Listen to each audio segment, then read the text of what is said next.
Queria estarmos juntos mais uma vez para esse itinerário espiritual com a vida dos santos. Cada coração que a gente vai adentrando, conhecendo um pouquinho mais sobre o testemunho, vai falando cada vez mais aquilo que é o nosso caminho na vida espiritual. Está chegando a primeira vez, vamos construir esse itinerário, fazer mesmo edificar esse edifício sobre o fundamento dos apóstolos, sobre os fundamentos também dos santos da igreja.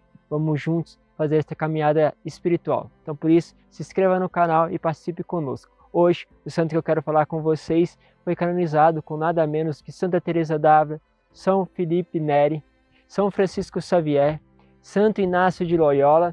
Afinal de contas, esse santo que é um pouco desconhecido para nós brasileiros, pode falar um pouco mais sobre você e pode falar também da sua caminhada espiritual. Vamos juntos para o santo de hoje.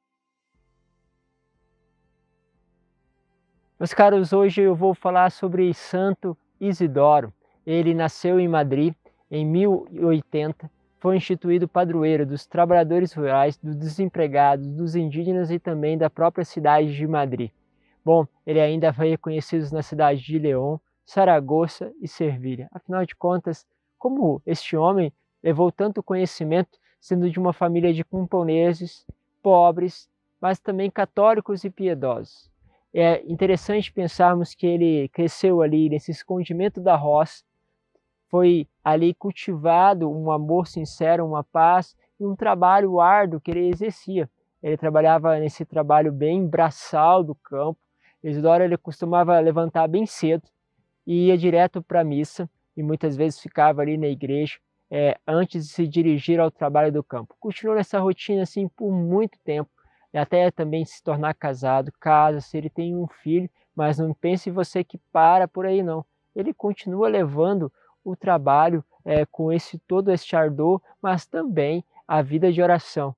Por isso, ele é acusado por alguns outros trabalhadores de deixar o trabalho para ir rezar. Aquela coisa daquela pessoa que sai do trabalho, pega aquele tempo vago, vai rezar e começa os outros a dizer que ele está deixando de trabalhar para ficar rezando. Então isso causava um pouco de dificuldade, ele com o patrão começou a questioná-lo, mas percebia que, embora ele fosse para a vida de oração, o trabalho dele não tinha dificuldades, ele continuava realmente fazendo todas as coisas. Por isso o patrão acabou não infligindo a ele qualquer tipo de castigo, mas percebeu a causa daquela bondade e da eficiência que ele tinha do trabalho. Bom, ele não precisou mudar de campo de trabalho, mas ele foi contratado em uma outra terra onde tinha um empregador que era mais assim bondoso, mais condizente, mas a maledicência dos outros trabalhadores continuou a aparecer. Isso realmente levou a outras provações, mas sempre ele levava todas essas provações com muita serenidade, com muita tranquilidade, e isso também trazia uma paz. Mas o patrão falou assim, bom, vou olhar o que ele está fazendo, mesmo que o patrão entendia aquela devoção, e se começou a seguir ele, viu que ele estava rezando o texto, que ele parou, ajoelhou-se e ficava rezando. E de repente o patrão teve uma experiência. Ele viu anjos fazendo o trabalho dele. Ou seja, o anjo tomou aquilo que era o trabalho braçal dele enquanto ele rezava. E o anjo, ao fazer isso, despertou dentro desse patrão uma benevolência ainda maior com com aquele santo. A ponto, então, que o trabalho ganhou então uma certa tranquilidade, mas ele também não deixava de realizar as suas graças, os seus encantos, uma preocupação muito grande com aqueles que tinham condições difíceis. Imagine que ele já era de uma família pobre, mas sempre doando, sempre fazendo algo, sempre colocando os pobres como primeiro, né? E isso fazia um encanto. Imagine vocês que a tradição conta que quando ele pegava ali os sacos grandes de trigo, né, com as sementes, ele saía jogando essas sementes para dar frutos, para que pudesse outro escolher e assim por diante. Mas o que se percebia é que à medida que ele jogava, né, ia passando ali com o cavalo, passando na carroça, jogando as sementes, em vez do saco diminuir, ele continuava do mesmo jeito, né? E isso era impressionante como essa doçura, né, essa simplicidade, encanto, começava a se espalhar. As pessoas percebiam este amor dele a Deus, aos pobres e o seu esforço extraordinário na vida de trabalho. Ele passou por provações, perdeu seu único filho, mas ele e a esposa Maria não deixaram de se colocarem diante de Deus, de perceber tudo aquilo que Deus estava fazendo com eles e de sempre agradecer.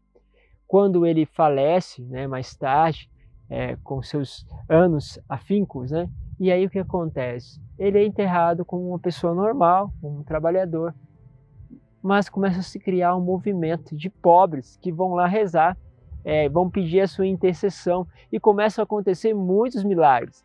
Então as pessoas acabavam indo cada vez mais, os números de pessoas ia se passando dentro daquela realidade de milagres, mais pessoas se aproximavam do túmulo dele e aí começou a chamar a atenção das autoridades, que começaram a iniciar o reconhecimento eclesiástico, né, da sua santidade, processo canônico para isso.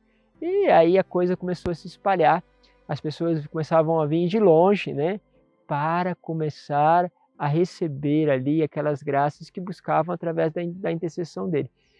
Por isso, chamou-se a atenção a tal ponto que imagine vocês que Filipe II, rei da Espanha, né, pede a intercessão dele e é curado de uma enfermidade, né, e isso causa uma reviravolta, no sentido de que o próprio Filipe II vai então tomar a direção de abrir o processo de canonização com mais radicalidade ainda para esse santo.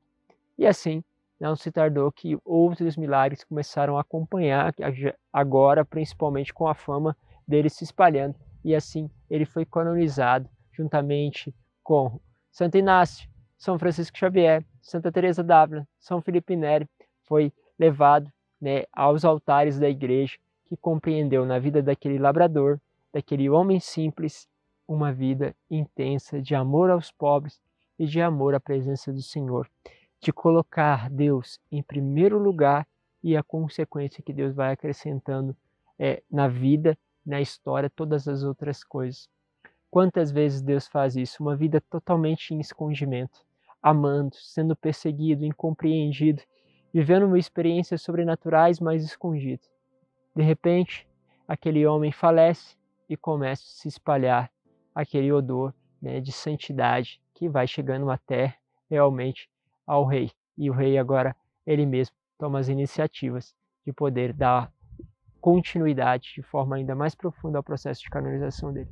Por isso pedimos a ele, junto com todos os outros santos, a sua intercessão por todos nós, e principalmente por aqueles que trabalham nas terras, que são de áreas rurais, como aqui, e que possam ser agraciados pela sua intercessão. Deus vos abençoe, Pai, Filho e Espírito Santo. Amém.